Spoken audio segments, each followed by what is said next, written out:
was only one place in the world, a small piece of land that God declared his own. The land that God promised to Abraham 3,000 years ago, where 2,000 years ago Jesus was born and grew up, and where today an ancient people has been reborn.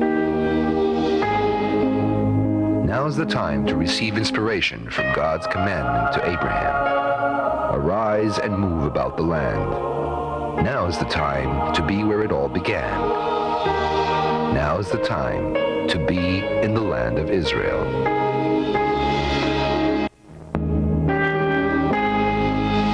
Follow me, and I will make you fishers of men.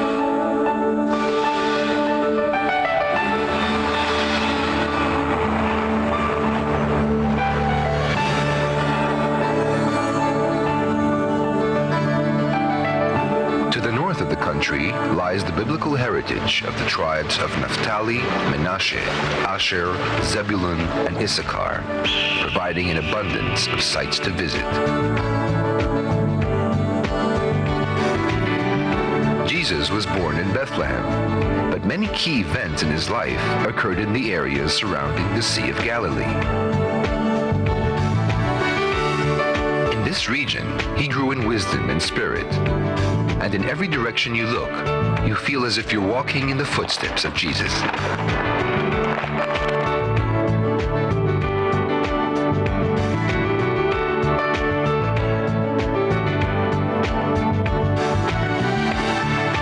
Being here where he walked, where he lived, where he taught, it is like being there with him when he was doing it.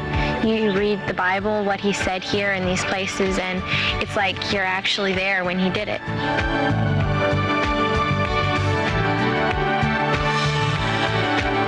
It's really an amazing archaeological find.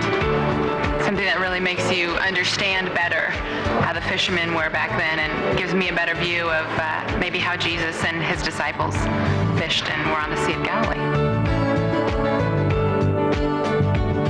Feeling that all that we've been reading about for so many years truly exists. It makes the belief that much more substantial. Celebrate, Jesus, celebrate. Hallelujah. Celebrate, Jesus, celebrate. Give him glory. Celebrate, Jesus, celebrate. Celebrate, Jesus, celebrate.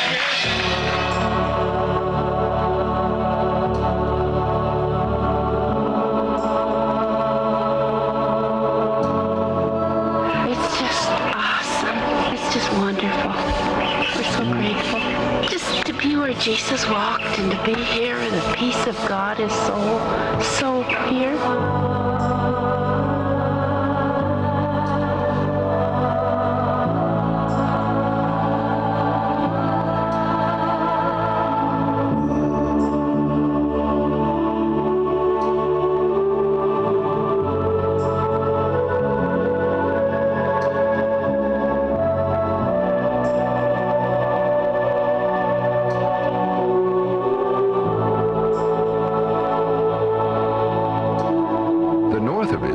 Is also the place to take in some distinctive elements of modern Israeli history.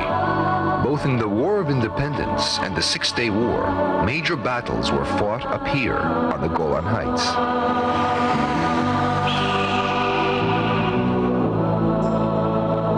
From these peaks, it is possible to observe many things. The bustle of the city, the unique way of kibbutz life,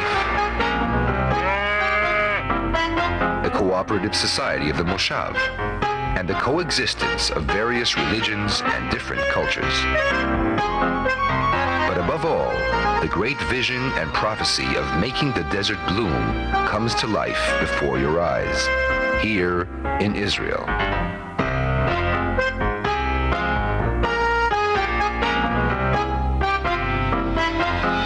And Abraham journeyed from thence toward the south country.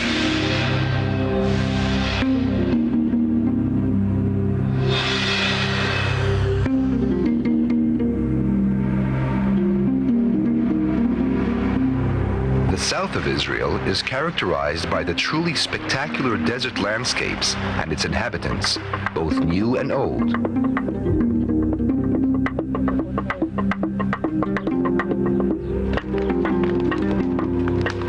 Here, on the mountain today known as Mount Carcom, is the location, according to some modern researchers, where the 5 books of Moses were given to the people of Israel. Amongst these steep desert cliffs, David hid from King Saul. Here at Qumran, the famous Dead Sea Scrolls were found. They are now on permanent display in the Shrine of the Book Museum in Jerusalem.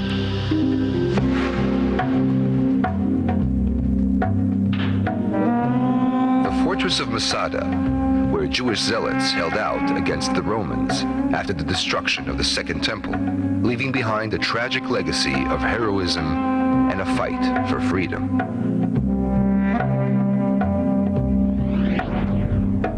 Exclusivity is the key word in this region when speaking about the natural craters in the Negev desert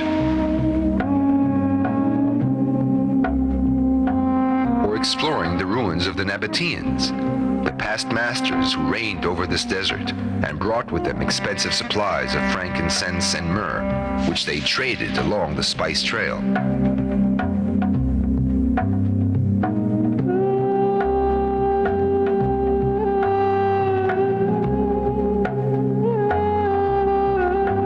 Another exceptional site in this area is the Dead Sea, the lowest place in the world. This sea and its surrounding spas have become famous across the globe.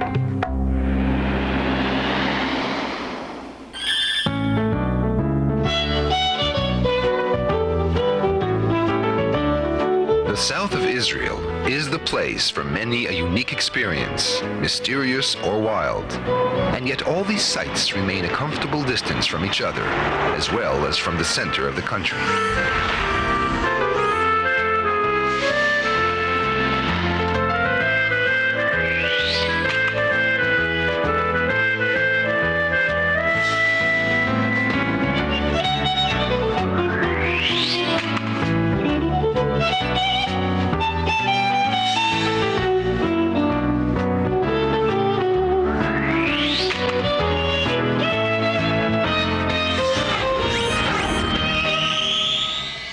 As he approached Jerusalem and saw the city, he wept over it.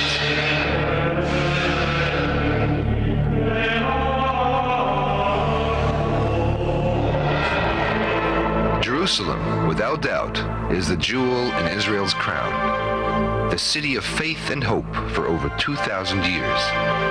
Jerusalem possesses deep significance for literally millions of people around the world, being the birthplace of Judaism and Christianity, and one of the holiest places for Islam. Here, more than any other location, it is really possible to touch the past. On these steps, thousands of Jews strode on their way to the temple, entering via these gates. To see the places where Jesus has walked and actually be there and have it become real and something that's tangible, to actually see the places that I read about, actually be there. It's really exciting.